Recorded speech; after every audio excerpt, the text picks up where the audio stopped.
você poderia estar ganhando até R$5.000 aqui na praia do Copacabana. Ou então você poderia estar faturando isso aqui nos Lençóis Maranhenses. Que tal ter uma renda passiva enquanto você aproveita as suas viagens? Então vai lá e clica no primeiro link da descrição.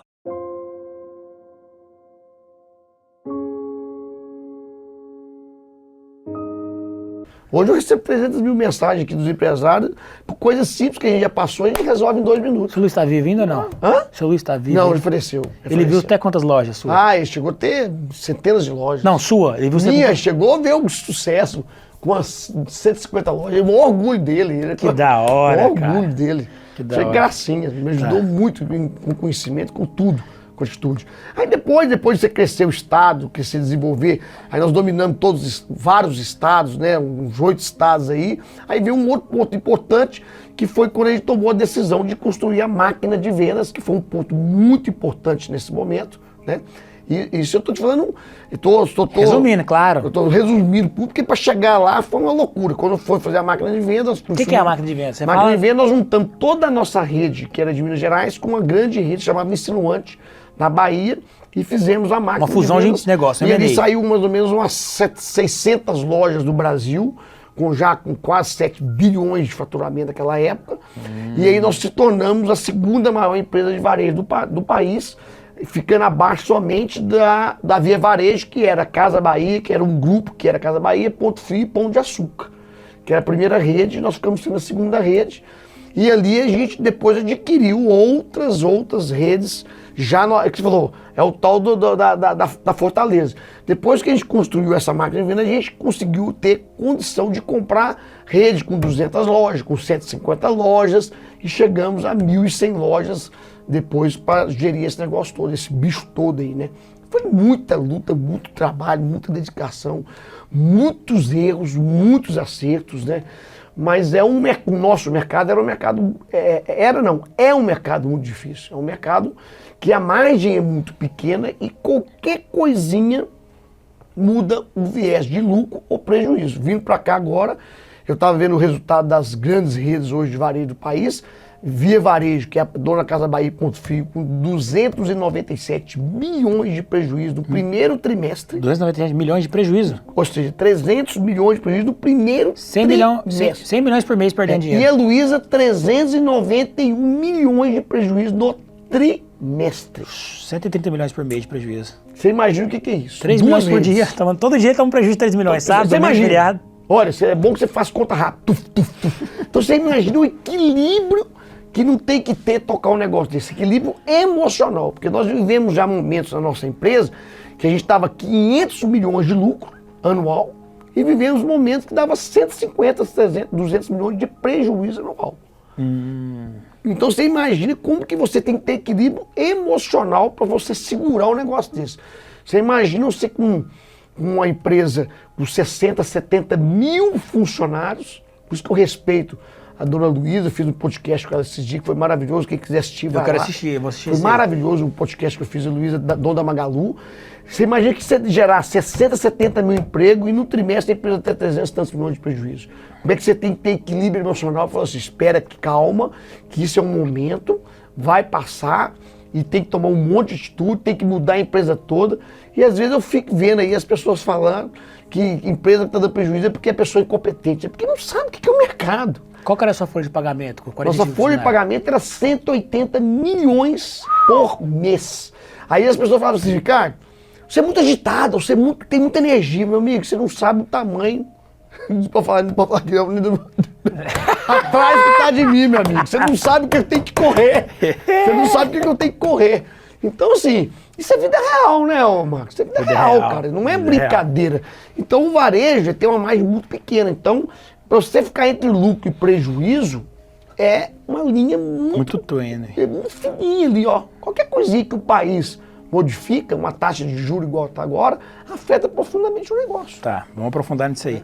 Quando você estava no auge da empresa, você era o CEO, qual que era a sua Eu era o presidente, tocava toda a parte comercial de marketing e venda, toda essa parte era minha, toda a parte administrativa, mais gestão, ficava mais na mão do Luiz, que ele era um cara mais de gestão. Certo. E tinha o Rodrigo, que era o meu irmão, ficava toda a parte de operações. Operações é aqui, controlava os 25 centros de distribuição, controlava os 45 mil funcionários, contratava, vendia, RH, toda essa parte toda. Era o Rodrigo, que era o meu braço direito, começou comigo, tocava essa porra toda pra frente. Certo. E quando você estava lá no auge, 45 mil funcionários, 180 milhões de folha de pagamento, 6 milhões por dia dá isso. 1 bilhão, todo mês você acordava de primeiro devendo, é isso? Tinha que pagar? Era 1 bilhão todo mês de duplicata pra pagar. Tinha que pagar de equipamento? Tinha que pagar de fornecedor, de folha de pagamento, de aluguéis, de tudo. Então, você imagina, era mais ou menos 250 milhões por semana de fluxo de caixa. E aí você imagina, cara, que é outra coisa que as pessoas têm que aprender, né, Marcos? Tem que entender. Eu que tenho que aprender que você. As pessoas têm que entender, os empresários, principalmente pequenos e médios. Você sabe disso que eu estou falando? Que à medida que você vai crescendo, o nível de responsabilidade de negócio vai aumentando. Então as pessoas têm mania de achar que o pequeno tem problema e o que o grande não tem. Que o médio tem problema e que o pequeno tem. Todos os estágios, os problemas mudam de estágio. Então o problema, por exemplo, de uma empresa grande é o seguinte: você pensa um fluxo de pagamento de 1 bilhão por mês, se você errasse um final de semana a venda e a sua venda caísse aí, vamos por 10%, que é fácil cair uma venda de 10%, eu estou falando de 100 milhões de reais no mês. 100 milhões de reais de mês no fluxo de caixa. O que é fluxo de caixa? Que não entra um recurso para você pagar a duplicata, você não busca 100 milhões de reais no banco do dia para a noite. Você busca 1 milhão, 500 mil, 200 mil, 2 milhões, 3 milhões. Quando você fica grande, você tem que ter um planejamento, uma estrutura de fluxo de caixa, prevendo tudo, inclusive queda. Porque se você tem que ter o caixa dentro de casa, porque senão você pode capotar. Se a pessoa você chegar num mês, cair 10%, chegar para o fornecedor e falar, ó, não vou te pagar esse mês porque a venda caiu. Ele te corta o crédito, em 30 dias, em 90 dias você está quebrado. Então, são outros níveis de problemas que você enfrenta. Então é importante entender que qualquer estágio que você está, você vai ter as suas dificuldades. Importante, por isso que é importante você ir buscando pessoas se reinventando a cada estágio. Que tem conhecimento. Então como é que eu fazia? Eu tinha conhecimento de 100 lojas, eu buscava quem tinha conhecimento de 200 lojas, depois buscava conhecimento de 100 lojas? Buscava o Samuel Klein. Muitas vezes na minha vida, eu já sentei com o seu Samuel, que estou na Casas Bahia, sentei com a dona Luísa Helena Trajano, para conversar, para me aprender. E eles me contaram, cara, ó, agora você está nesse estágio, você vai passar para esse estágio. Apesar de ser concorrente tudo, a gente é amigos. E ele falou, ó, você vai entrar nesse problema agora, pode preparar. Eles não davam todas as dicas, mas falavam, ó, isso aqui vai acontecer com você. Ó, cuidado com isso, menino. Você tem que ter cuidado com isso. Agora para frente você não pode abusar mais. Então, e aí a gente foi criando uma estrutura para ter uma empresa dessa. Por exemplo, nós tínhamos, para ter um fluxo de caixa desse, nós tínhamos 2, 3 faturamentos aplicados. Então, a empresa que faturava, por exemplo, 1 bilhão, a gente tinha 1 bilhão 800, 2 bilhões de caixa. Parado. Porque se tivesse problema, eu tinha que lançar a mão no caixa e bancar em 6 meses. Entendi. Como é que uma Luísa vai bancar agora um prejuízo de 400 milhões? Tem que ter caixa. Ela tem que ter caixa, tem que ter reserva de caixa. Qual que era seu Open Doors? Para quem não sabe o que é Open Doors, é portas abertas. É o caixa que você tem na empresa, que se não entrar mais nenhum real, você consegue ter de portas abertas do negócio. Open Doors de 12 meses. Por exemplo, seu custo fixo é 100 mil. Então, seu Open Door de 12 meses é 12 meses sem faturar, é 1 milhão e 200. Se não entrar nenhum dinheiro agora, acontecer qualquer coisa, eu consigo ficar mais 12 meses, mais 1 ano com a minha Open Doors, com as portas abertas. Qual que era o seu Open Doors, né? Caixa da empresa líquido para poder manter isso era em torno de 6, 7 meses. Hoje não aguentava mais do que isso. 6, 7 meses na época. É. Aí sem buscar recursos externos. E sem vender nada, né? Sem vender nada. Que nunca aconteceu. Caixa, então a gente tinha aí uns 6 meses, 7 meses. De segurança. De segurança para segurar uma peteca dessa. Tá. Por isso que as empresas, inclusive, estão entrando em muita dificuldade agora. Porque essa dificuldade já está passando aí de 6 meses. Porque uma empresa, por exemplo, igual a nossa fatura 1 bilhão, você tem 1 bilhão e meio, 1 bilhão e 800 em caixa, era muito dinheiro em caixa. Mas pelo tamanho da empresa, segurava 6, 7, 8 meses.